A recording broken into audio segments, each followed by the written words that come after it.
हरे राम राम राम हरे हरे, हरे कृष्ण कृष्ण कृष्ण हरे हरे, हरे राम राम राम हरे हरे, हरे कृष्ण हरे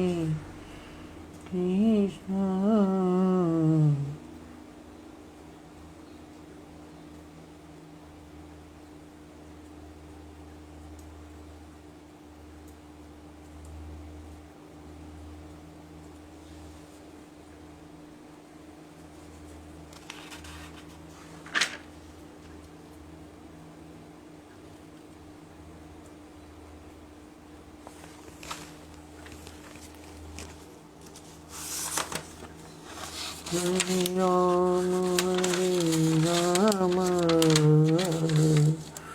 राम राम हरे हरे।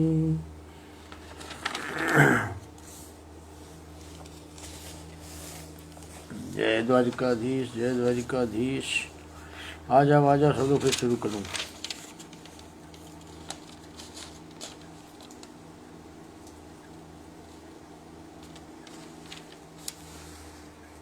जुड़ जाओ सब लोग, जुड़ जाओ भैया, फिर शुरू करता हूँ।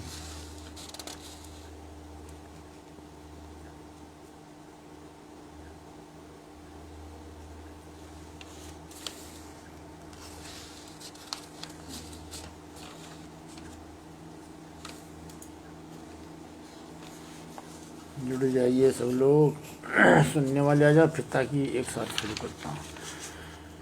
हरे राम राम राम हरे हरे, हरे कृष्णा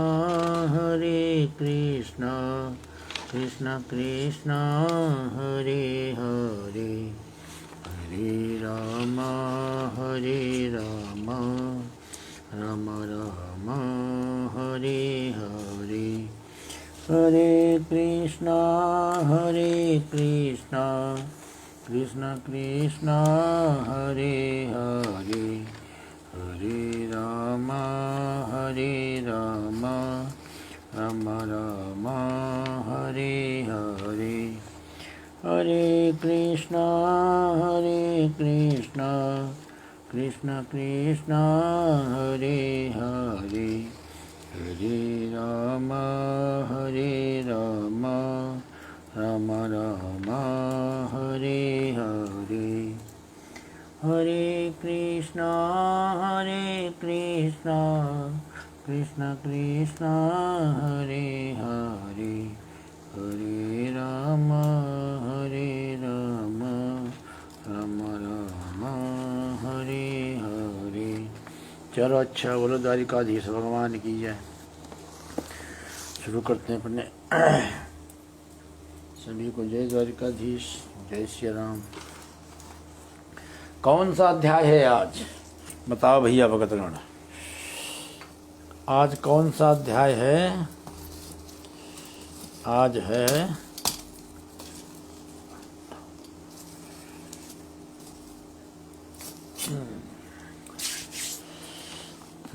9 है शायद आज।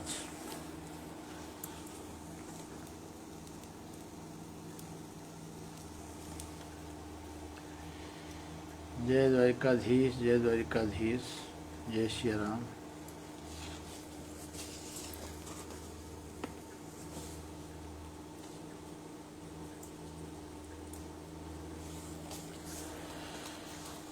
भगवान बोलते नवम अध्याय, बोले द्वारिकाधीश भगवान की जय। बोले अर्जुन ने कहा, हे पुरुषोत्तम, वह ब्रह्म क्या है, अध्यात्म क्या है, कर्म क्या है? अधिभूत नाम से 8वां, अधिभूत नाम से क्या कहा गया है? अधिदेव किसको कहते हैं? हे मधुसूदन, या अधियज्ञ कौन है, और वह इस शरीर में कैसे है? तथा युक्तिचित वाले पुरुषों द्वारा अंत समय में आप किस प्रकार जानने में आते हैं। लास्ट में कैसे जानने में आते हो। अधियज्ञ कौन है, अधिदेव कौन है। श्री भगवान ने कहा परम अक्षर ब्रह्म है। परम अक्षर जो है वो है ब्रह्म। मैं अपना स्वरूप अर्थात जीवात्मा अध्यात्म नाम से कहा जाता है तथा भूतों के भाव को उत्पन्न करने वाला जो त्याग है वह कर्म नाम से कहा जाता है। बोले परम अक्षर जो है, परम अक्षर वो है ब्रह्म। इसलिए शब्द इसलिए जब कभी भविष्यवाणी होती है सिर्फ आकाशवाणी होती है, कोई स्वरूप नहीं दिखाई देता है, सिर्फ आकाशवाणी। एक ही ब्रह्म है, शब्द रूप से है। तो वह परम अक्षर जो है वो क्या है, ब्रह्म, जो अध्यात्म नाम से कहा जाता है। भूतों के भाव को उत्पन्न करने वाला जो त्याग है वह कर्म नाम से कहा जाता है। जो भोग हम वो हो रहे हैं, जिनका हम त्याग कर, जो भोग हैं उनको सब भूत बोला गया है। उनको सब करने वाला जो त्याग है वह कर्म नाम से कहा गया है। कर्म कभी हम करने लगते हैं, कभी त्याग देते हैं। इसे आत्मा तो सदा है, शरीर त्यागना पड़ता है। ये मिला किस लिए, कर्म करने के लिए। उत्पत्ति विनाश धर्म वाले सब पदार्थ अधिभूत हैं। उत्पत्ति और विनाश ये सब अधिभूत हैं, मतलब जो पैदा हो रहे हैं, जो नष्ट हो रहे हैं। तो शरीर भी हमारा जो है ये भी अधिभूत है, ये भी नष्ट होता है। ये पैदा हुआ है, नष्ट होगा। जो माल पानी तरह तरह नाना प्रकार के आइटम जो हो रहे हैं, कहीं फल लो, सब्जी लो, फलाना लो, ढिमका लो, जो हो रहा है ये उत्पन्न हो रहे हैं, नष्ट हो रहे हैं। ये तो अपनी आंखों के सामने हो रहा ना।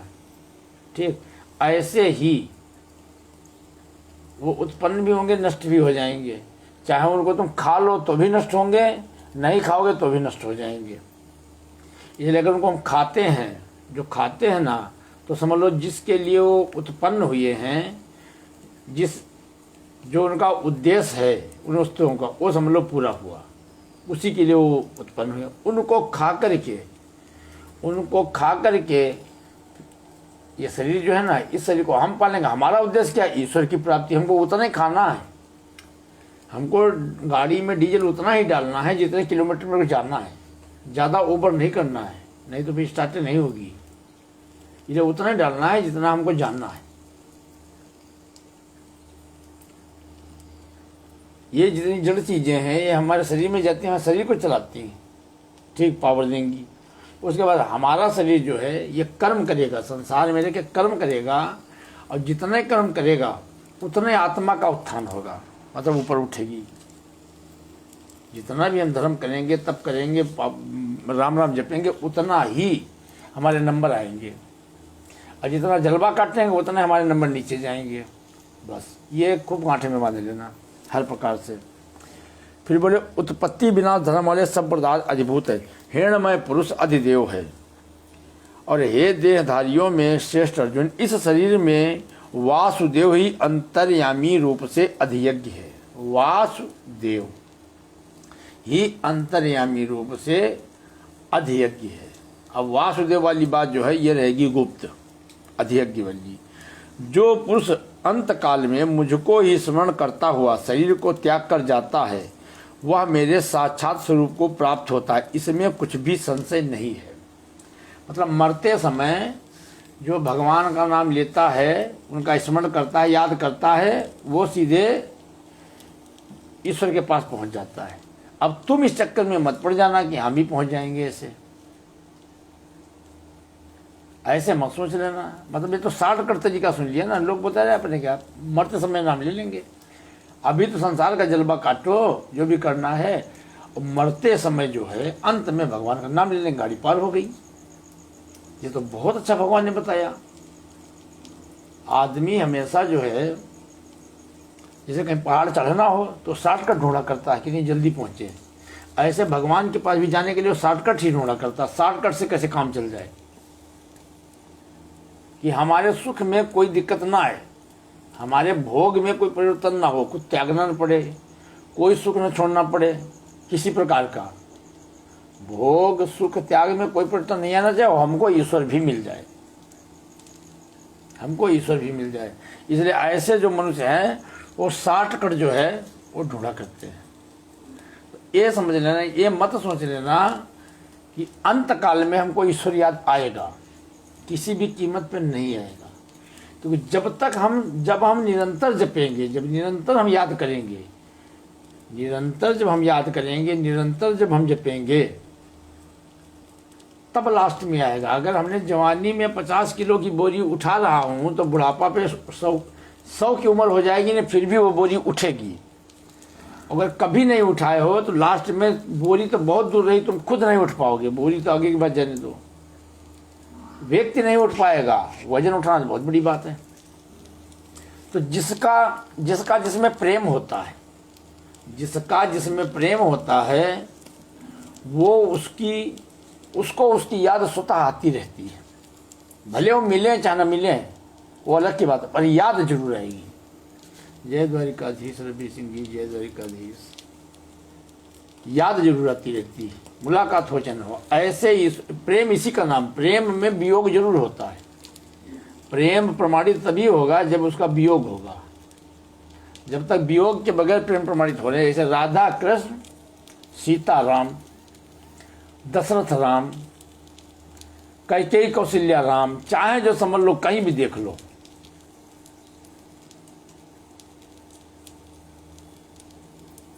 संसार जो है ना, संसार ये तो परीक्षा 100 के 100, ये तो समझ लो एक विद्यालय है। यहाँ तो परीक्षा देने हम आए ही हैं, परीक्षा देने यहाँ तो आए ही हैं। तो इसलिए भगवान बोलते हैं, जो शरीर त्याग कर जाता है वह मेरे साक्षात स्वरूप को प्राप्त हो जाता है। मतलब अंत काल में जो मुझको स्मरण करता है, तो अंत काल में स्मरण हमको तभी होगा जब हम स्मरण करेंगे, अन्यथा अंत काल में स्मरण हो ही नहीं सकता है। मरते समय फिर आदमी की बुद्धि खराब होती है, वृत्ति खराब हो जाती है, और उसके पाप जो है ना वो सब सामने आने लगते हैं। जो अगर पाप हमने नष्ट नहीं किया, पाप हमने किया नष्ट नहीं किए, तो अंत में व्यक्ति को फल देते हैं। जैसे अब चलो इस एक ये प्रसंग आ गया तो मैं सुना देता हूँ।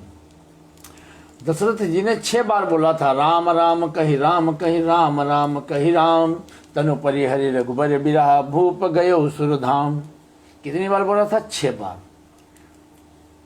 7 बार क्यों नहीं बोला? 5 बार क्यों नहीं बोला? 6 बार क्यों बोले?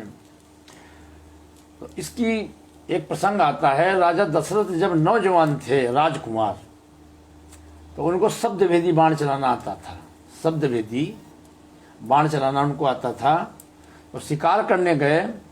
उधर श्रवण कुमार अपने माता पिता की को यात्रा करा रहे थे, तो जल भरने आए थे। तो राजा दशरथ को शब्द पे बाण चलाना आता था। उन्होंने शब्द पे बाण मारा, चला दिया। वो श्रवण कुमार के लगा और श्रवण कुमार के प्राण निकलने लगे। राजा दशरथ ने देखा वहाँ जाके। राजा राजा होते थे। राजा तो प्रजा का रक्षक होता है, पिता होता है, भगवान होता है। हुआ तो उनसे धोखा, पर जवानी के घमंड में ऐसे काम होते हैं।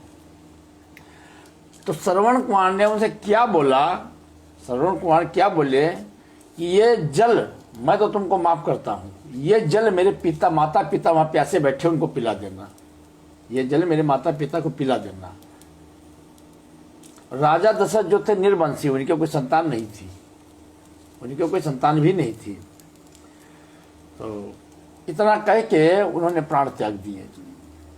अब यहाँ पे विचार करने की बात ये थी कि वहाँ कोई नहीं था। श्रवण कुमार थे, राजा दशरथ थे। चाहते तो वहीं छोड़ के चले जाते। एक तो राजा थे, राजा से प्रजा ऐसे मदद करती, इतना काम हाथ होता है। और वो माता पिता को यात्रा करा रहे थे, वो संत थे। तो राजा दशरथ वो जल लेकर गए उनके पास, माता पिता के पास। तो माता पिता उनके शब्द से वो भी पहचान जाते थे, आवाज से। तो उन्होंने अपना गुनाह वहां जाके उन्होंने कबूल किया कि आपके पुत्र की, आप सोच लो, जिसके वही 2 आंखें थी, मतलब जिसका एक ही पुत्र था, जिसका एक ही पुत्र था वो भी मर गया। तो क्या राजा दशरथ जी नहीं जानते थे कि मेरे को हाँ वरदान मिलेगा कि श्राप मिलेगा? और बोला जाता संत जो श्राप भी देते हैं तो भी वो वरदान साबित होता है। तो जल लेकर गए, जान गए, तो उन्होंने बताया आपके पुत्र की मृत्यु मेरे हाथ से धोखे से हो गई है। मैं पशु समझ के मैंने बाण चलाया, वो आपके पुत्र के लग गया।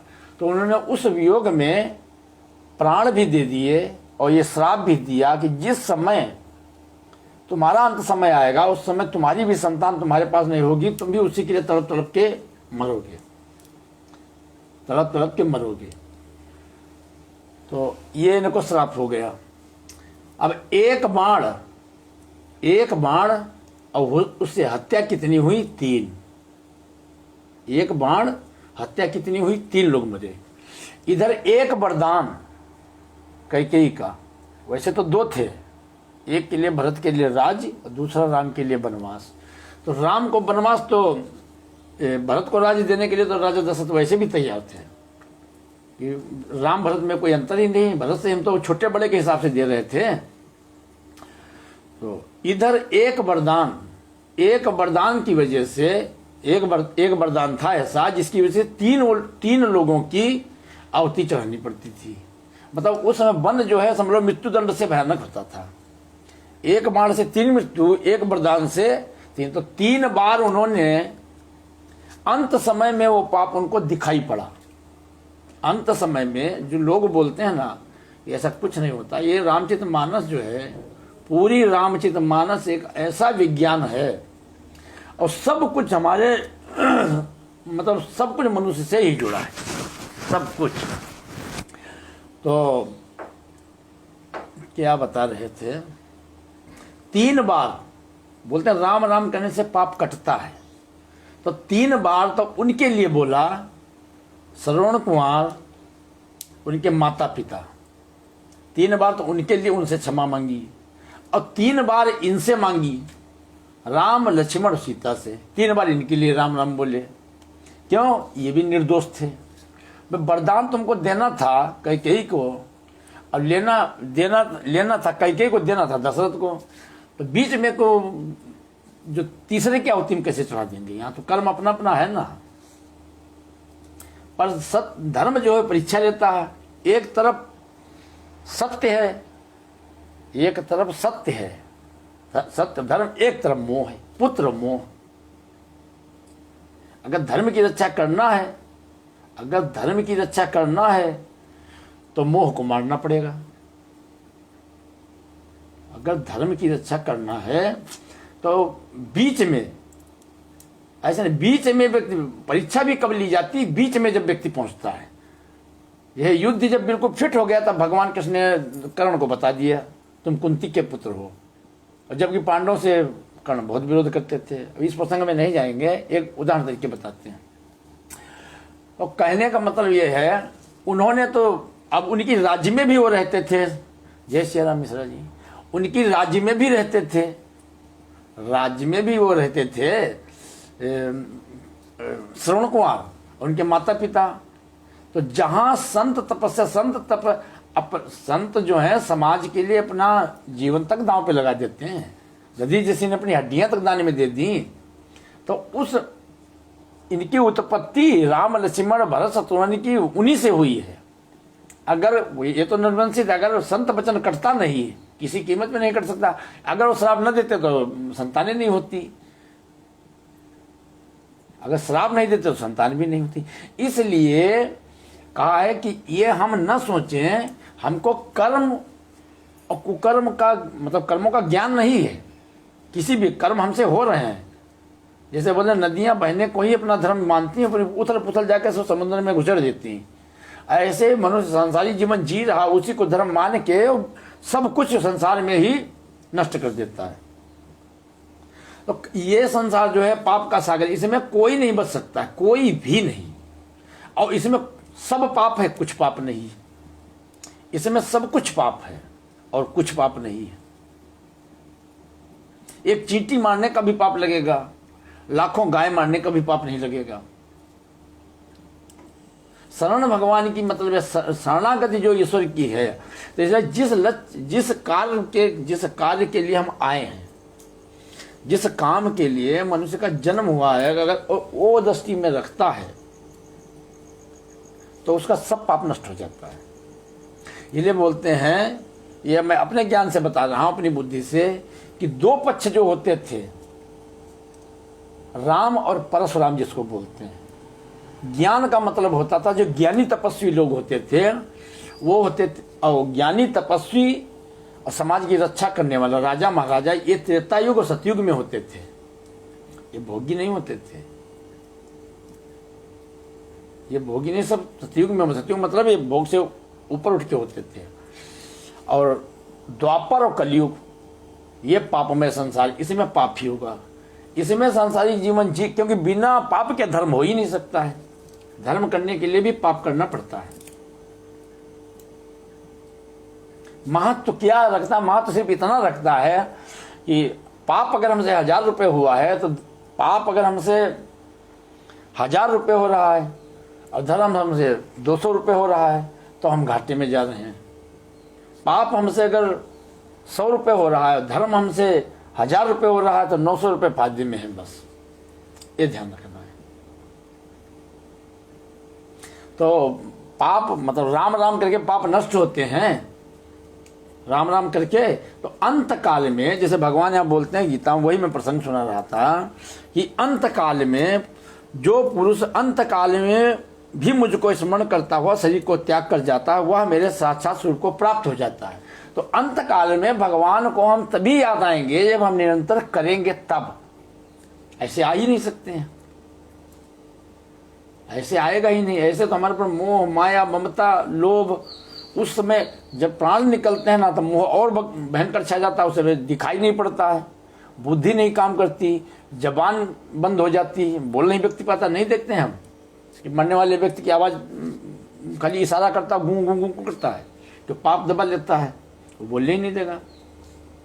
ये निरंतर जब हम करते रहेंगे तो मेरी जो हमसे पाप होते हैं वो नष्ट होते रहेंगे। राम राम करने का मतलब है, राम राम करने, राम नाम कलयुग में सफल है, पर हम पुरुष जो है वो राम के जैसा ही होना चाहिए। मतलब चरित्र जरूर होना चाहिए, तब राम राम सफल, अन्यथा राम राम सफल नहीं है। नियम, कोई भी नियम अपने जीवन में आप बना लीजिए, वो नियम पे आप चलिए, सफल होने लगेगा। ऐसा कैसे हो सकता है? हम पूजा कर रहे हैं, पाठ कर रहे हैं, धर्म कर रहे हैं, कर्म कर रहे हैं, दान कर रहे हैं, पुण्य कर रहे हैं, सब कर रहे हैं, और हमारा पतन हो रहा है। इसके मतलब हम कुछ गुमराह हैं। नहीं, जब हम कर रहे हैं तो हमको फायदा हो, दवा खा रहे हैं तो असर क्यों नहीं कर रहा है?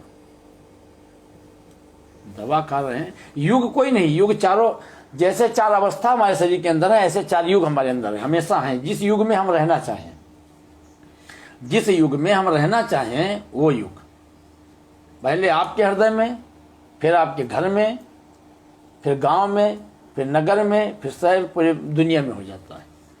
जिस युग में हम रहना चाहें वो युग हमारे लिए है।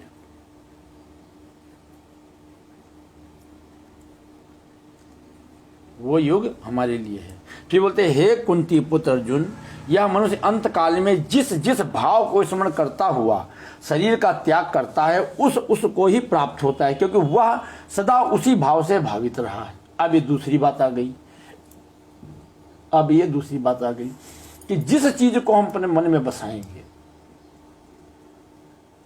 कुछ भी हम पूजा पाठ करते हो, कितना भी राम राम करते हो, जो चीज हमारे मन में बसी होगी, जिसका हम चिंतन कर रहे हैं, और प्राण निकलते समय, अंत समय अगर वो चीज हमारे मन में कुत्ता बसा है, हम कुत्ते हो जाएंगे। कितने हमने पूजा पाठ किया हो, कितना पूजा पाठ किया हो, कितना धर्म किया हो, कुछ भी किया हो, जिस चीज का हम, क्योंकि बराबर हम पूजा पाठ तो हम जैसे राम राम जबान से कर रहे हैं, सेवा शरीर से कर रहे हैं, मन जो है ना, मन वो निरंतर हमारा कुत्ते में धरा है। मन निरंतर चिंतन हम उसी कर रहे हैं, जबकि चिंतन जो है सबसे महत्वपूर्ण चीज है। चिंतन जो है सबसे महत्वपूर्ण चीज है। बोले अंत काल में, जैसे राजा, एक ऋषि थे, उनका नाम मैं भूल गया, वो मृग बन गए थे, बड़े तपस्वी थे, जंगल में रहते थे, इतनी जबरदस्त तपस्या करते थे, पर मृग में उनकी आसक्ति थी, मृग में आसक्ति थी। मरते वक्त वो मृग ही बन गए, क्योंकि जब तक संसार में जब तक हमारी आसक्ति है तब तक हमारा मरना और जीना चालू रहेगा। ये हमेशा ध्यान रखना। हम कितना भी पूजा पाठ करते हैं, कुछ भी करते हो, जब तक यहाँ हमारी आसक्ति है तब तक हमारा आवागमन इसमें चालू रहेगा। अब कहाँ हम जाते हैं, अब कहाँ हम जाते हैं, जैसे बताया रजोगुण, तमोगुण और सतोगुण। सतोगुण जो है वो सुख में लगाता है, सतोगुण उससे ऊपर और उठेंगे तो मुक्त करता है, सतोगुण मुक्त भी करता है। रजोगुण बंधन में बांधता है, लोभ में फांसता है। रजोगुण क्षत्रिय गुण है ये रजोगुण। सतोगुण है सत्य, मतलब सतोगुण समझ लो परशुराम, रजोगुण क्षत्रिय वो राजा होते हैं, और तमोगुण शूद्र में आ गया। तो तमोगुणी जो होंगे भोगी, विलासी, आलसी, रोगी, और रजोगुणी जो होंगे, रजोगुणी जो मरते हैं, मरने के बाद उनका मनुष्य जन्म हो जाता है।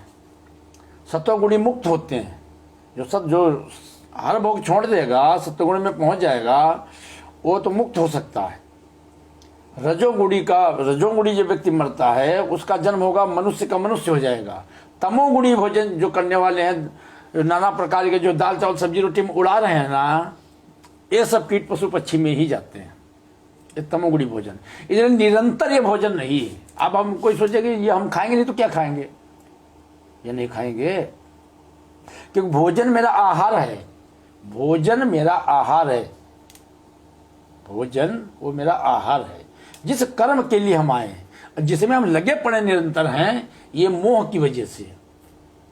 इसलिए पहले किसी को मोह नहीं होता था, पहले लोग धार्मिक होते थे, मोह कम होता था। क्योंकि जब आप त्रेता युग में जैसे पहुंचोगे, त्रेता युग में रजोगुण जब तुम्हारे अंदर होगा ना, तब मोह मरेगा, तब मोह नहीं होगा। मोह सिर्फ आलस प्रमाद जो तमोगुण में ही है। तो भोजन जो है ना सबसे महत्वपूर्ण है। अभी क्या बता रहे थे हम, देखो भूल गए, कहाँ,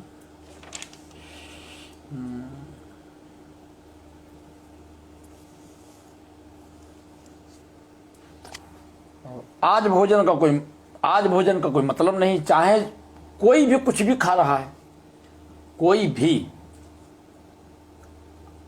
इसमें सीधे लिखा है तम, ये भोजन सांसारिक जीवन जो जी रहे हैं उनका तो है ये।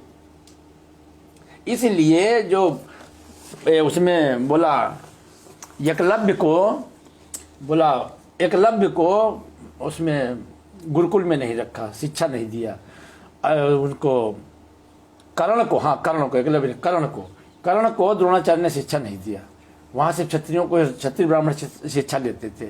तो एक इसलिए नहीं क्षत्रिय ब्राह्मण शिक्षा लेते थे, कर्ण थे तो क्षत्रिय, पर वो सूत पुत्र गिने जाते कि सूत पुत्र हैं।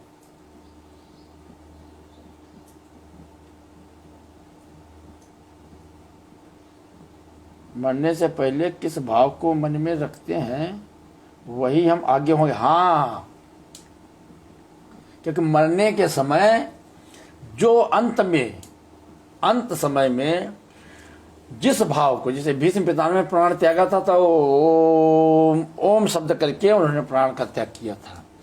तो जो तप करते हैं, जो भजन करते हैं, जो तपस्या करते हैं, जो एक होता है आडंबर पाखंड कि वो दिखावा, एक होता है भजन सच्चा, जिसके हृदय में ईश्वर का वास होता है ना, जिसके हृदय में ईश्वर का वास है, जिसके हृदय में ईश्वर का वास है, उसके मन में संसार नहीं होता है। न उसका संसारिक तरफ खिंचाव होगा, न झुकाव होगा, और न उसके मन में और हृदय में संसार होगा। वहाँ ईश्वर ही ईश्वर होगा। वहाँ मन, वचन, कर्म हर प्रकार से, वहाँ मोह, ममता, माया कुछ नहीं होती है।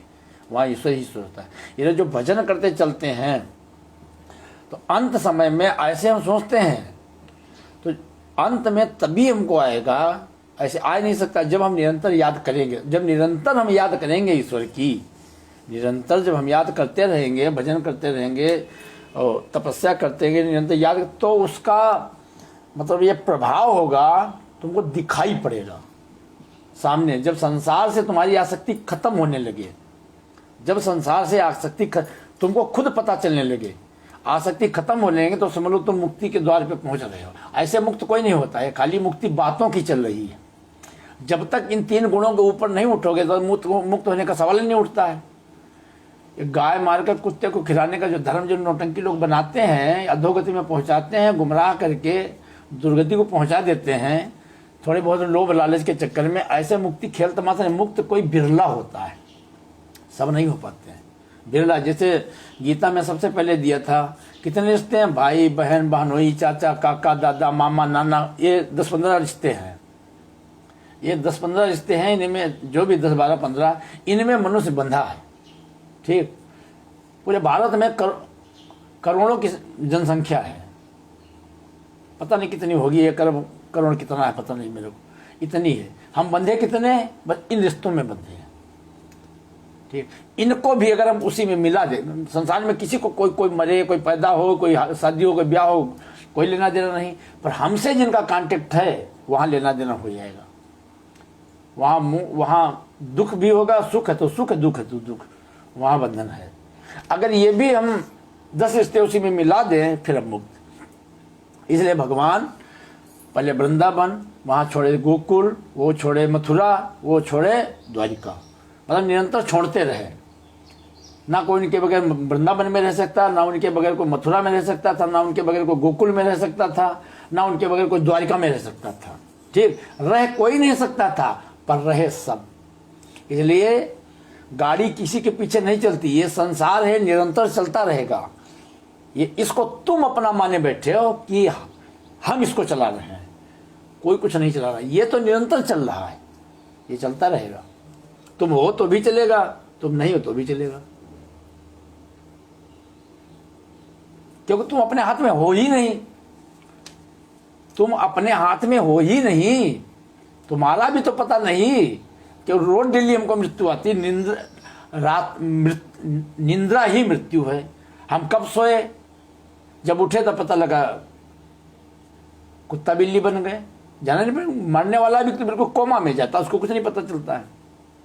वो बेड पे पड़ा है कि घर में पड़ा है कि अस्पताल में पड़ा है कि गर्भ में पड़ा है, कुछ नहीं पता चलता। वो तो जब संसार में जब बाहर निकलेगा गर्भ से, तब उसको पता लगेगा, मॉडल चेंज हो गया, 2 पैर से 4 पैर में पहुंच गए फट से। इसको हम अपना माने बैठे हैं, इसलिए हम बंधन में। तो पहले जो है ये शरीर जो है ना, शरीर ये किससे बना है? पंचभूत से। क्षिति, जल, पावक, गगन, सवीरा, 5 भूत जो है उनसे शरीर बना है। इसके अंदर है आत्मा। ठीक, जैसे हम नारियल के अंदर, नारियल होता है, नारियल होता ना पानी वाला, उसको तोड़ो, उसके अंदर फिर नारियल निकलता है। बोलते हैं जैसे सांप केचुल छोड़ती है, या नारियल के अंदर जैसे टोपिया होता है, वो क्या बोलते हैं, गट, राजस्थान में अपने गट बोलते हैं। ऐसे ही देखो, मैं प्रसंग कुछ और बता रहा था, पहुंच में कहीं और गया। ऐसे ही तपस्या द्वारा जब तप करके शरीर को सुखाया जाता है, तो शरीर तो सूखता दिखाई पड़ता है, पर आत्मबल बढ़ता है, पावर बढ़ता है, शक्ति बढ़ती, ईश्वर का वास उस हृदय में होता है। क्योंकि ईश्वर का वास हमारे हृदय में तब तक नहीं होगा जब तक हमारे हृदय में, शरीर में गंदगी है। जब तक इसमें गंदगी होगी तब तक ईश्वर का वास नहीं हो सकता है। और गंदगी है ये तमोगुणी भोजन। इसको साथ मतलब इसको जो ब्रह्म ज्ञानी है उनके लिए मल बोला गया है। सबका भोजन अपनी अपनी जगह पे है, सबका भोजन अपनी अपनी जगह पे। किसी को कुछ अच्छा लगता है, कोई किसी चीज से घृणा करता है, कोई किसी चीज से घृणा करता है। ये तो अपने अपने पसंद की बात, किसको क्या खाना है ये उसके ऊपर है, किसको क्या खाना है। पाप हर चीज में है। जितना पाप मांस खाने में है उतना पाप, जितना पाप मांस खाने में है उतना ही पाप रोटी खाने में। अब ये है मांस खाने में ज़्यादा है थोड़ा और रोटी खाने में कम है, क्योंकि हम मनुष्य हैं, मनुष्य का ये भोजन नहीं है, ये पशुओं का है। और वो हम खा रहे हैं उतना ज़्यादा लगेगा, पर पाप दोनों में क्यों, ना मांसी मनुष्य के लिए है ना रोटी ही मनुष्य के लिए, वो तो कुछ क्षण तक है, बस कुछ सीमा तक है। अरे ये नहीं बता रहे थे, हम कुछ और बता रहे थे।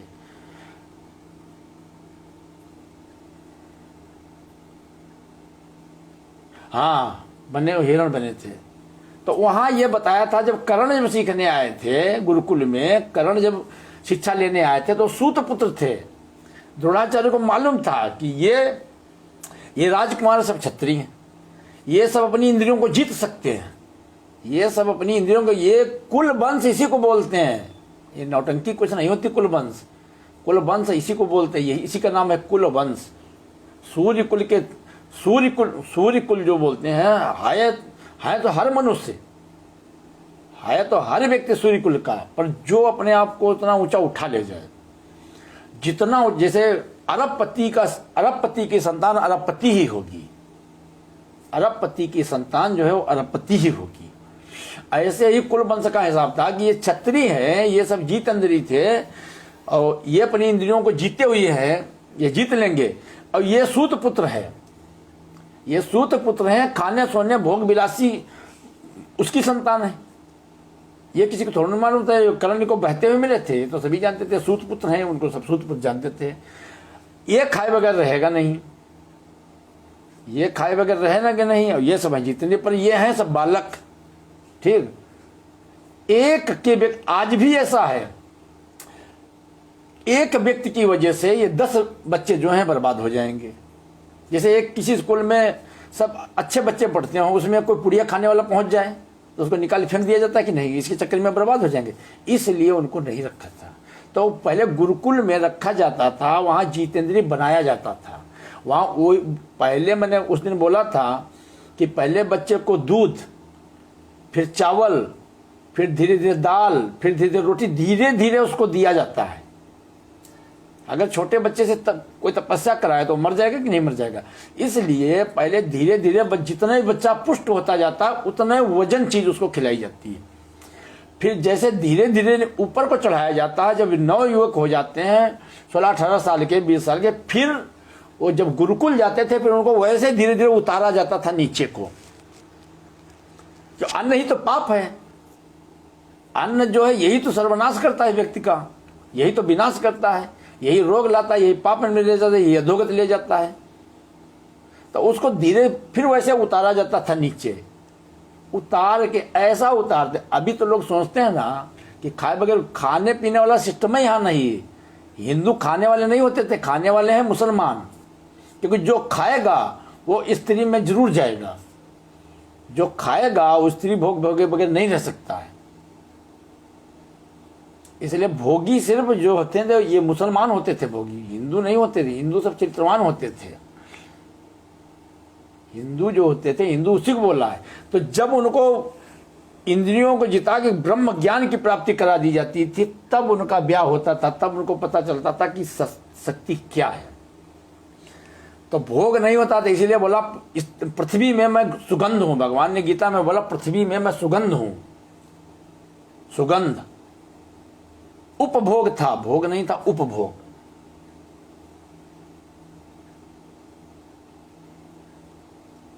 और दिव्य बने होते थे, ऐसी खुशबू आती थी। ये तो हमारी गंदगी अंदर जा रही है, गंदगी है गंदगी।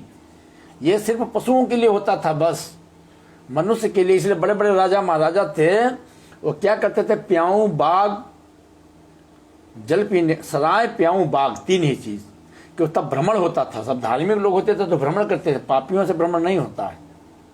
तो भ्रमण करते थे। बाग मतलब कंदमूल फल खाना, कंदमूल फल वाले होते थे। सराय मतलब रात को वहाँ विश्राम करना, और जल पीना, कुआं, नहाना, स्नान करना, जल पीना। भाई ये सनातन धर्म और हिंदू धर्म भारत की ये वो है। तो शरीर को जीत लेते थे, अमरत्व को प्राप्त कर जाते थे। अमरत्व को, कुछ नहीं खाना पीना है किसी भी प्रकार का, किसी भी प्रकार का कुछ खाना पीना नहीं होगा, और हम बिल्कुल दिव्य बने रहेंगे, बिल्कुल मस्त ऐसे बनेंगे। राम सीता को देखते तो लोग देखते रह जाते थे, देखते रह जाते थे। भगवान बोलते किसको? भा शब्द धर्म का है। गो माने इंद्रियों को जीतना, वा माने तेज, ना माने समूह।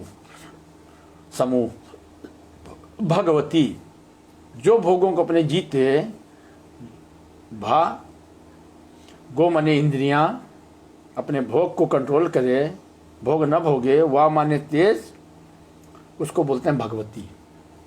भगवान और भगवती, इसलिए बोलते थे ये देश जो है देवी और देवताओं का है। देवी देवता उपभोग करते हैं, भोग नहीं करते हैं, उपभोग। इससे बढ़ के पाप कुछ नहीं। इसलिए भगवान ने बोला अर्जुन को, भाग्यवान क्षत्रिय लोग ये युद्ध पाते हैं। भाग्यवान क्षत्रिय लोग, क्षत्रिय उसी को बोलते हैं। इसलिए राजा जो होते थे क्षत्रिय, वो किसी को भी दंड दे सकते थे, उनको जीव हत्या नहीं लगती। कब नहीं लगती? जब वो क्षत्रिय होते थे। एक गाय मारने में उतना पाप नहीं लगता। एक नहीं चाहिए, तुम 10 गाय मार दो, 10 गाय मार दो, उतना पाप नहीं। क्योंकि वीर में इतने जीव मरते हैं, वीर में बहुत जीव होते हैं, जितना भयंकर वो पाप होता है। इसलिए गर्भपात को भी महापाप बोला गया है। इसलिए पीछे किसी की 10 संतान हो जाती थी, किसी की 15 हो जाती थी, गर्भपात कोई नहीं कराता था। गर्भपात कोई नहीं कराता था। जो गर्भ रह गया वो संतान पैदा करते थे, न स्त्री पास कोई जाता था। तब मर्यादा थी, इसीलिए तब प्रेम था, इसीलिए तब लोग निरोग थे, इसीलिए तब लोगों की 100, 150, 125 साल आयु थी। कलयुग की आयु छोटी होगी कब? भोगों में। आज चाहो आज नहीं मरोगे, ऐसा नहीं कि मरेंगे, आज भी नहीं मरोगे। बिना खाए कुछ खाने की जरूरत नहीं है, कुछ भी खाने की जरूरत नहीं है। और पावर ऐसा है, क्या बोले हैं? बल बुद्धि विद्या देव मोहि हरव क्लेश विकार। बल बुद्धि विद्या। बल कहाँ है? बल किसे कहते हैं? तेज को ही बल बोला है। आपन तेज समारो आप तीनों लोग हाँकते कांपे। बल, उससे मिलेगी बुद्धि। वो बुद्धि तुम, बल बुद्धि विद्या। बल मतलब जब ब्रह्मचर्य में आप रहोगे तब आपके अंदर बल बढ़ेगा, फिर आएगी आपकी बुद्धि। और सबसे महत्वपूर्ण क्या है? वो है बुद्धि। सात्विक बुद्धि जो होती है वो सत्य की तरफ ले जाती है, तामसी बुद्धि जो है पाप में ले जाती है। तामसी भोजन करने वाले वो बराबर निरंतर उल्टा सीधा उनके दिमाग में चलेगा, सोचेंगे। सात्विक बुद्धि सत्य की तरफ ले जाती है। विद्या, ये जो पढ़ाई हो रही है इसका कोई महत्व नहीं है। इसलिए बोला माता पिता बालकन बुलावे, उधर भरे सो धर्म सिखावे। खाली नौकरी पेट भरना बस। विद्या उसको बोलते हैं ब्रह्म ज्ञान। विद्या जो है जो संसार से मुक्त करे, ईश्वर के दर्शन कराए, पूरी प्रकृति पूरी सृष्टि जो देखे, उसको विद्या बोलते हैं। ये तो अविद्या है। अविद्या जो है ना वो संसार में भ्रमण कराती है, विद्या जो है ईश्वर के दर्शन कराती है। एक ज्ञानी का मतलब है, ज्ञानी उसे बोलते हैं जिसने माया का त्याग कर दिया। माया का त्याग खाली इतना नहीं होता, घर छोड़ दिया, परिवार छोड़ दिया, रुपया छोड़ दिया, इससे कोई मतलब नहीं। माया का त्याग का मतलब है संपूर्ण त्याग, कुछ भी नहीं। सिर्फ तुम्हारी जो आवश्यकता है पेट में डालने की, जब तक अपनी इंद्रियों को नहीं जीत पा रहे हो, बस उससे संबंध होना चाहिए, तो त्याग है माया का। उसको ज्ञानी बोला है। ये कथा प्रवचन भागवत इनसे ये ज्ञानी नहीं बोलते हैं। ये तो गाय मार के कुत्ते को खिलाने वाला धर्म है, वो तो उल्लू बनाने वाला काम है। भोजन तुम्हारा जब तमोगुणी है, ये भोजन सांसारिक लोग कर सकते हैं, कोई धर्मगुरु नहीं कर सकता है। कोई भी व्यक्ति व्रत करने वाला नहीं करता, धर्मगुरु कैसे कर लेगा? धर्मगुरु तो जो संत बन गया, जो साधु बन गया, जो धर्मगुरु, वो तो बराबर व्रत में स्थित होना चाहिए। वो तो बराबर व्रत में, वो कैसे भोजन कर रहा है? अब कैसा लोग उल्लू बना रहे हैं? ठाकुर जी को भोग, काहे ठाकुर जी को भोग की तरह लगाते हो? किस डॉक्टर ने बताया तुमको ठाकुर जी की इतनी सेवा करने को?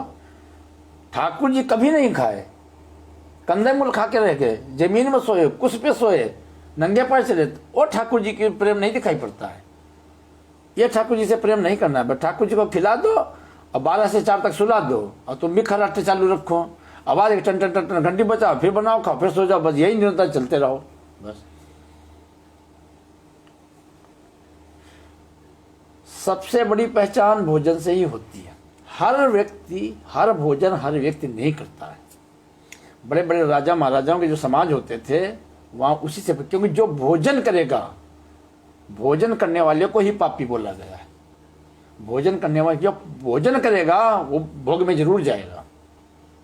ये मुसलमान खाए बगैर नहीं रह सकते हैं, मुसलमान खाए बगैर नहीं रह सकते, सब कुछ कर सकते, अपनी इंद्रियों को नहीं जीत सकते हैं। और हिंदू इसीलिए बोला है एक भारत देश, एक भारत देश में अगर एक हिंदू होगा पूरे विश्व पे राज करेगा, वो पूरे विश्व को अपने अधीन कर लेगा।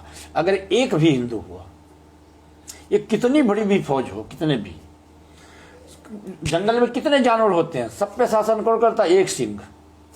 हाथी कितने बड़ा भारी शरीर वाला हो, चाहे जितना खाता हो, बस शासन उस पे सिंह का ही होता है।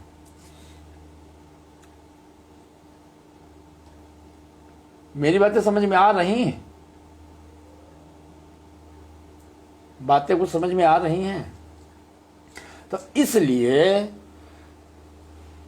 ये अभी आने वाला नहीं था, इसीलिए भगवान ने बोला है वो कौन सा ज्ञान था जो मैंने सूर्य को दिया था, सूर्य से मनु को, मनु से इक्ष्वाकु को, इक्ष्वाकु से राज ऋषियों को, फिर पृथ्वी लोक में लुप्त हो गया। पृथ्वी लोक में लुप्त होने का मतलब यही, पृथ्वी के जो भोग भोग रहे हैं, भोग से ज्ञान नष्ट हो जाता है।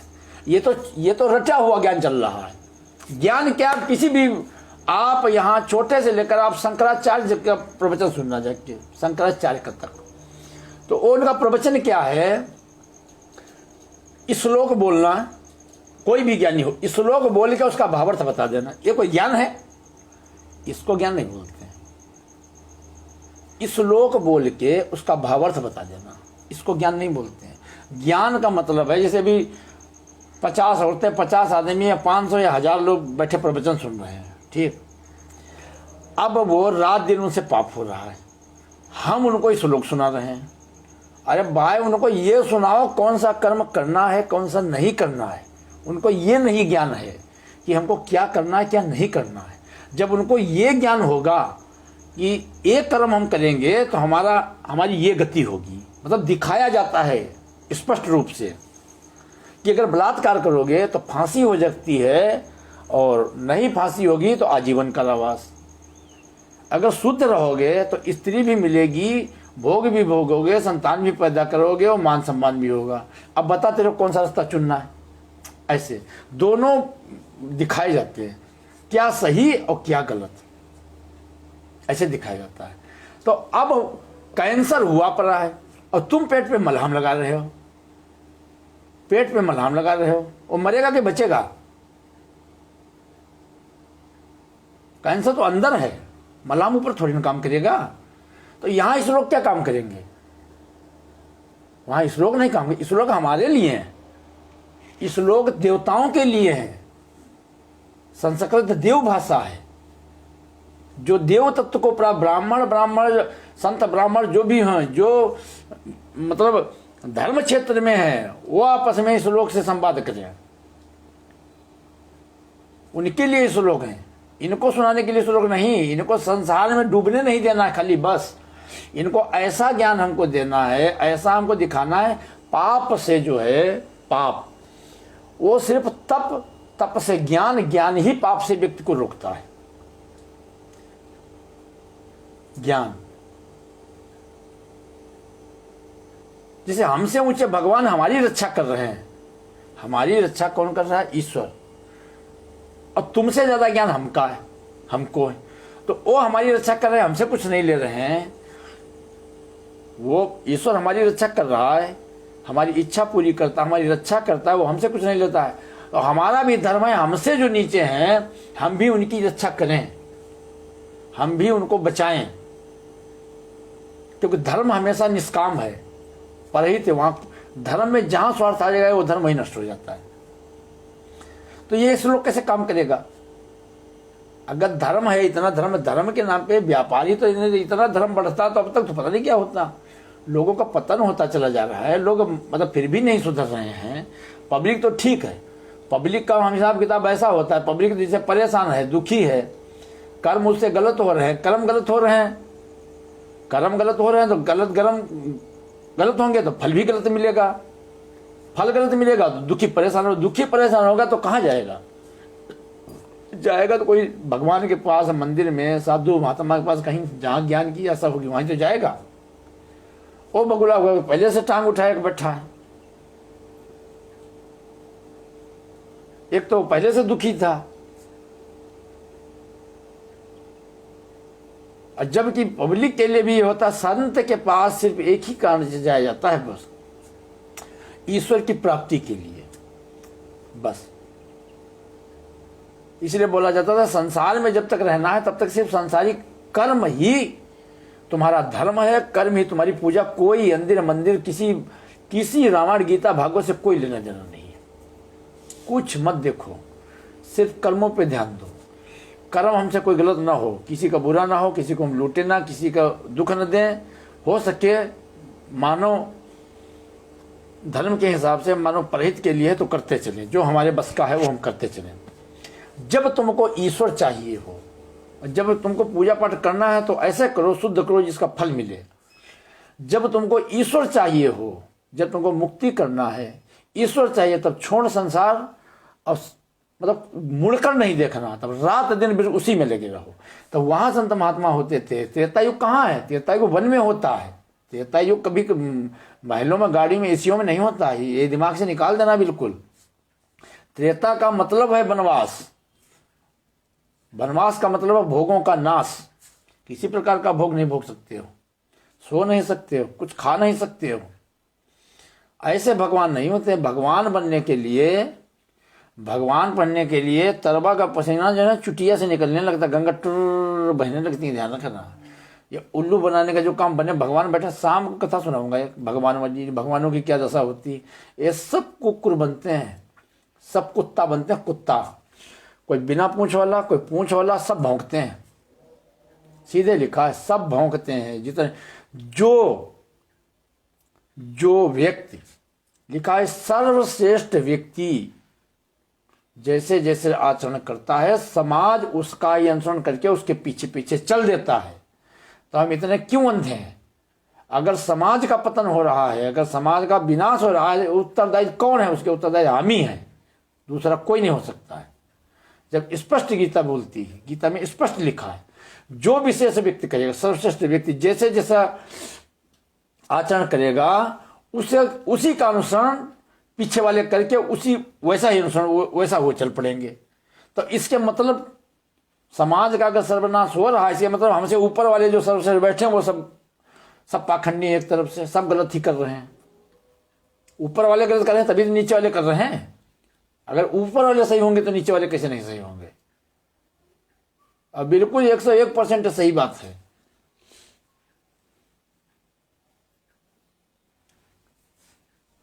चलो, गीता तो रह जाती है ऐसे। चलो ठीक, अच्छा कोई बात नहीं, थोड़ी जल्दी जल्दी सुना देता हूँ। उसी भाव को भावित होता है, बोलो द्वारिकाधीश भगवान की जय। इसलिए हे अर्जुन, तू सब समय में निरंतर मेरा स्मरण कर और युद्ध भी कर। इस प्रकार मुझ में अर्पण किए मन बुद्धि से युक्त होकर तू निस्संदेह मुझको ही प्राप्त होगा। निरंतर मेरा ही चिंतन कर और युद्ध भी कर। निरंतर मेरा ही चिंतन कर और युद्ध भी कर सकते हो ऐसा? चिंतन भगवान करना है, युद्ध वहां करना है।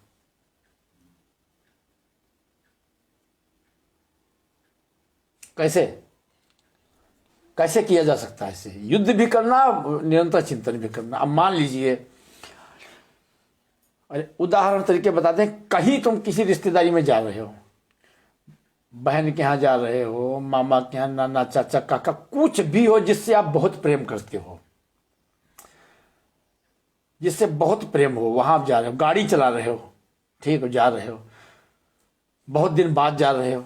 ये उदाहरण तरीके से चला रहे हो गाड़ी, गाड़ियां आ रही जा रही, आगे से निकल रहा, इधर से जा रहा, उधर से जा रहा, पर मन तुम्हारा कहाँ है? वही कर्म तो यहां तुम कर रहे हो, सब देख भी रहे हो, सबको देख रहे हो, कौन साइकिल वाला निकल गया, कौन गाड़ी वाला आ गया, कौन गाड़ी आ रही, कौन कैसे रहा, पर मन जो है ना, देख देख कर मगन भी हो रहे हो। वहां पहुंचेंगे ऐसा होगा, वहां पहुंचेंगे वैसा होगा।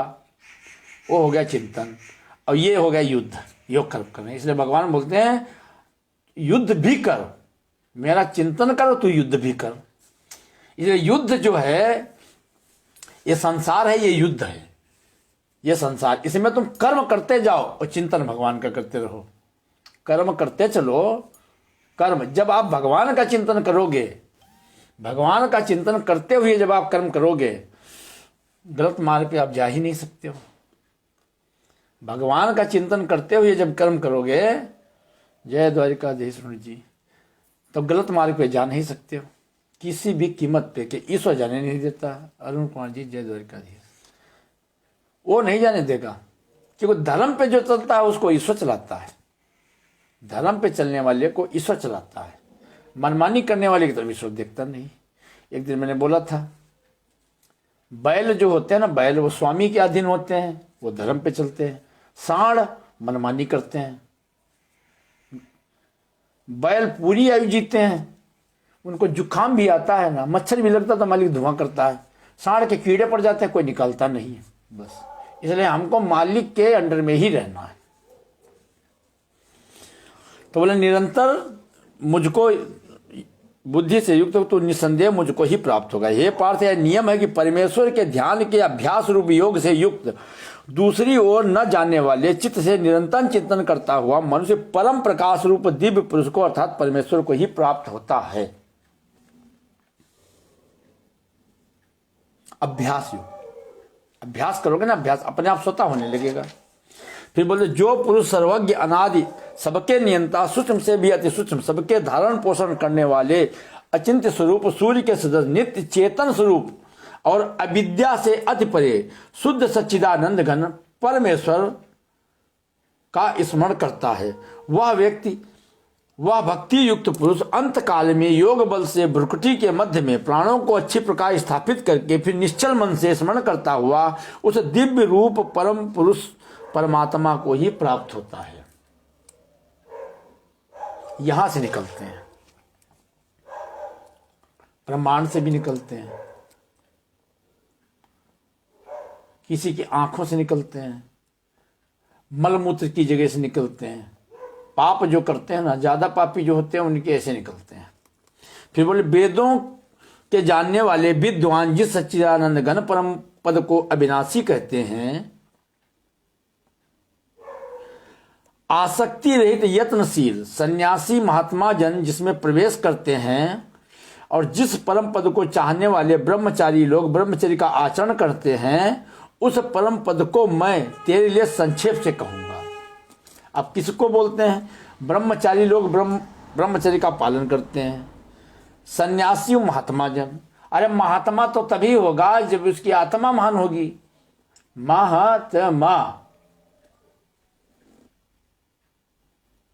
महा सबके आगे थोड़ी लगता है। भोगों में लिप्त है तो भैया काहे के महात्मा हो गए? भेस के बोले सब इंद्रियों के द्वारों को रोक कर, अभी इसमें हम बोले ना, अगर हम बहुत विधोष सुनाएंगे ना तो एक अध्याय जो है ना वो कई दिन चलेगा। एक दिन में एक नहीं होगा, कई दिन चलेगा, कई दिन। ये गीता नहीं खत्म होगी, हमारी जिंदगी खत्म हो जाएगी, गीता नहीं खत्म होगी। क्योंकि ये जो है ना, ये संसार सागर है, ये ज्ञान जो है संसार सागर है। इसलिए एक तरफ से सुनाता हूँ। सब इंद्रियों को रोककर तथा मन को हृदय में स्थिर करके फिर उस जीते हुए मन के द्वारा प्राणों को मस्तिष्क में स्थापित कर परमात्मा संबंधी योगा धारणा स्थित होकर जो पुरुष ओम इस एक अक्षर को ब्रह्म को उच्चारण करता हुआ उसके अर्थ स्वरूप मुझ निर्गुण ब्रह्म का चिंतन करता हुआ शरीर को त्याग कर जाता है, वह पुरुष परम गति को प्राप्त होता है। गति में भी कई है, एक गति है, एक परम गति है, एक दुर्गति है। हे अर्जुन, जो पुरुष मुझ में अनन्यचित होकर सदा ही निरंतर मुझ पुरुषोत्तम को स्मरण करता, उस नित्य निरंतर मुझ में युक्त हुए योगी के लिए मैं सुलभ हूँ, अर्थात उसे सहज ही प्राप्त हो जाता हूँ। परम सिद्धि को प्राप्त महात्मा जन मुझको प्राप्त होकर दुखों के घर एवं क्षण भंगुर पुनर्जन्म को नहीं प्राप्त होते हैं, दोबारा नहीं होता है। फिर हे अर्जुन, ब्रह्म लोक पर्यंत सब लोग पुनरावृत्ति हैं, परंतु हे कुंती पुत्र, मुझको प्राप्त होकर पुनर्जन्म नहीं होता है, क्योंकि मैं कालातीत हूँ और ये सब ब्रह्मादिक लोग काल के द्वारा सीमित होने से अनित्य है। मतलब ब्रह्म लोक तक से वापसी है, ईश्वर को प्राप्त होने के बाद फिर नहीं। ब्रह्मा का जो एक दिन है उसको 1000 चतुर्युगी तक अवधि वाला, और रात्रि को भी 1000 चतुर्युगी तक अवधि वाला। जो पुरुष तत्व से जानते हैं वे योगी लोग, योगी जन काल के तत्व को जानने वाले हैं। ये भैया गुप्त बातें हैं, ये गुप्त रहस्य हैं, ये इनको प्रकट नहीं बताया जाता है। इनमें तो तुम जब पहुंचो तो तुम ही जानो, पहुंचो और तब देखो। संपूर्ण चराचर भूतगण ब्रह्मा के दिन में प्रवेश काल में अव्यक्त से अर्थात ब्रह्म के सूक्ष्म शरीर से उत्पन्न होते हैं। ब्रह्मा की ही रात्रि के प्रवेश काल में अव्यक्त नामक ब्रह्म के सूक्ष्म शरीर में ही लीन हो जाते हैं। हे पार्थ, वही यह भूत समुदाय उत्पन्न होकर प्रकृति के वश में हुआ, रात्रि के प्रवेश काल में लीन होता है, दिन के प्रवेश काल में फिर उत्पन्न होता है। रात दिन टू इन वन मामला चल रहा है। ये पैदा हुआ, ये मर गया। हमको लगता है हम 100 वर्ष जिए, हमको लगता है हम 100 वर्ष हैं, पर 100 वर्ष नहीं, रोज मर रहे हैं, रोज जी रहे हैं। हमको लगता है हम 100 वर्ष से हैं। जब ब्रह्मा के दिन में जाएंगे ना तो बस जगे ये सब जन्म, सोए ये मौत। उस अव्यक्त से भी अति परे दूसरा अर्थात विलक्षण जो सनातन अव्यक्त भाव है, परम दिव्य पुरुष सब भूतों के नष्ट होने पर भी नष्ट नहीं होता। जो अव्यक्त अक्षर इस नाम से कहा गया है उसी अक्षर नामक अव्यक्त भाव को परम गति कहते हैं, तथा जिस सनातन अव्यक्त भाव को प्राप्त होकर मनुष्य वापस नहीं आते वह मेरा परम धाम है।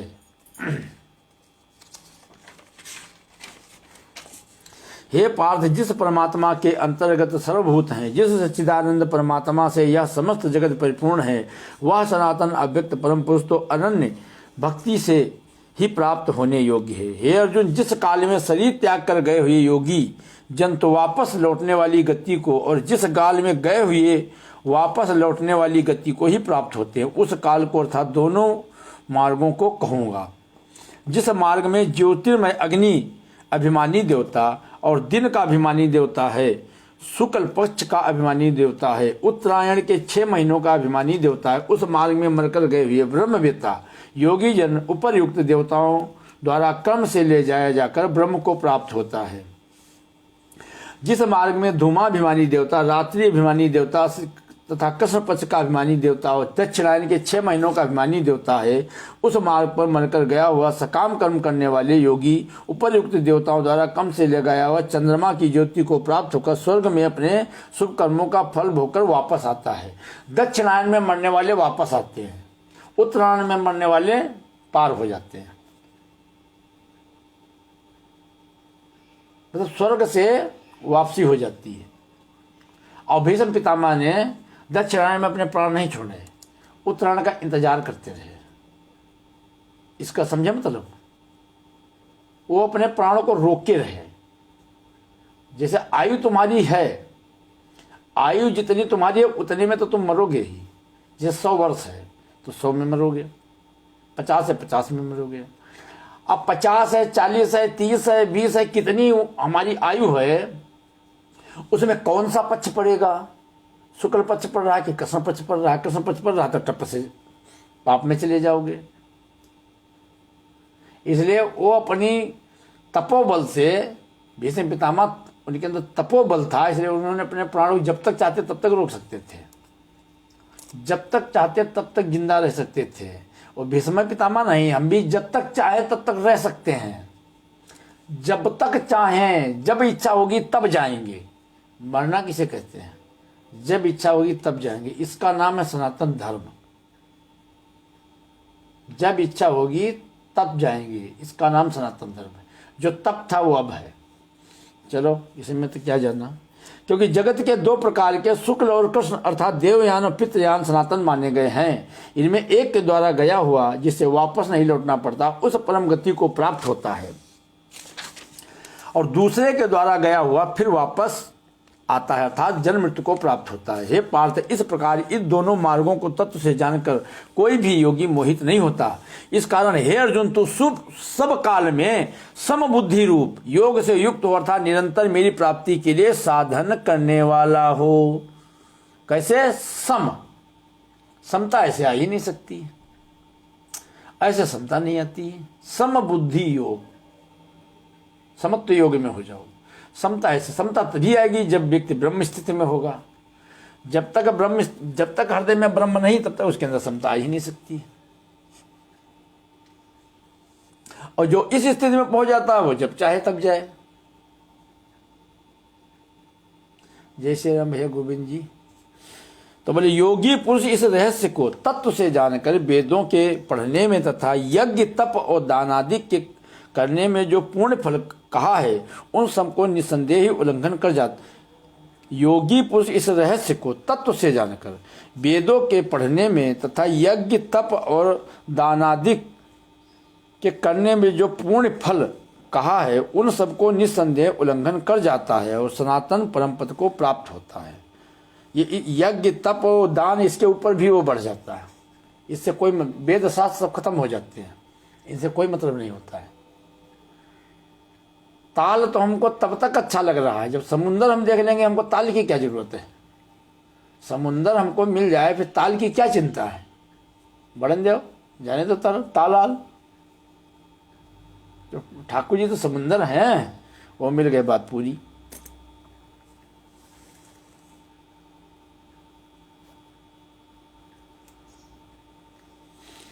इसलिए अब हम ये सोचते हैं, आदमी को ये ध्यान देना चाहिए, आदमी को ये ध्यान देना, हम किसी को दोष दें अगर किसी को,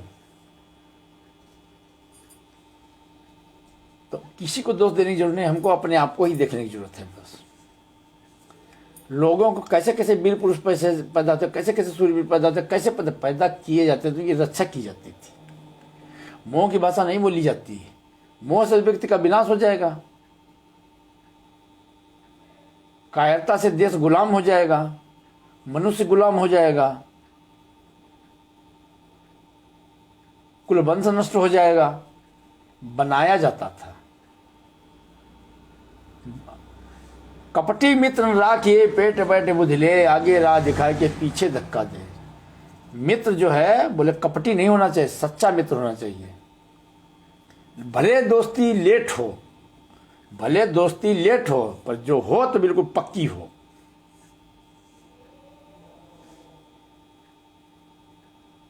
तो बिल्कुल पक्की हो, मुंह पे चापलूसी करने वाली बात ना हो।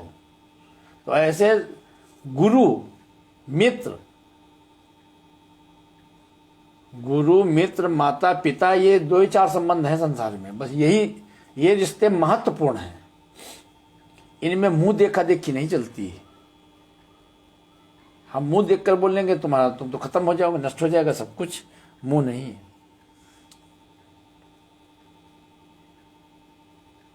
हर व्यक्ति का हर भोजन नहीं है, हर व्यक्ति का हर कर्म नहीं है, हर व्यक्ति का हर वाहन नहीं है। ऐसा नहीं, भगवान तो वही जो यहाँ पैदल नंगे पर घूमते थे, भाई सब घूमे। रावण पुष्पक विमान पे चढ़ के आता था, राम नहीं। लंका में जलवा रावण काटता था, नाना प्रकार की अप्सराएं, सुंदरी, नाग कन्या, राक्षस कन्या, देव कन्या, पता नहीं कौन कौन सी कन्या, कितनी स्त्री की थी, तरह तरह के भोग विलास, तरह तरह क्रय पान सोवै दिन रात्रि, सब जलवा करता था। वो रावण था। राम शुरू से लेकर अंत तक जमीन में ही सोए, जमीन में ही। राम राम जपना पराया माल अपना, राम राम जपते रहो और माल काटते रहो। चलो ठीक है, अब इनको जो ठाकुर जी की इच्छा। हर व्यक्ति को सबका शासन करने वाला सबसे ऊपर बैठा हो, सबको देख रहा है, उसकी नज़र से कोई नहीं बचेगा। वो चाहे रात का कर्म हो चाहे दिन का, सबका फैसला अपने आप हो जाएगा। कोई नहीं बच सकता है, चाहे कोई भी हो, कितना भी अभिमानी घमंडी कुछ भी हो, पूरी धरती उसकी हो तो भी नहीं बचेगा। यहाँ कर्म प्रधान है। चलो भाई 9 बज गया, सुना दिए, बताते रहेंगे। अब तो ये निरंतर चलती रहेगी, थोड़ा बहुत। अपना मूल कारण हमारा ये है, मूल कारण कि गोली नहीं, सीधे इंजेक्शन तुरंत असर करता है। ये लोगों के अंदर सुधार आए कि अब जो समय आगे आ रहा वो भयानक आएगा। तो लोग अपने आप सुधार कर लेंगे तो अच्छी बात है। चलो ठीक, सभी का कल्याण हो, भगवान सबको सद्बुद्धि प्रदान करे। ठाकुर जी का मेरे दर्शन करो, इनका आशीर्वाद लो, बोलो कृपा बनाए रखना ठाकुर जी। बस इनमें बहुत पावर है, इनमें जो है मेरे ठाकुर जी में पावर जो है बड़ा तगड़ा वाला है। ये देखो,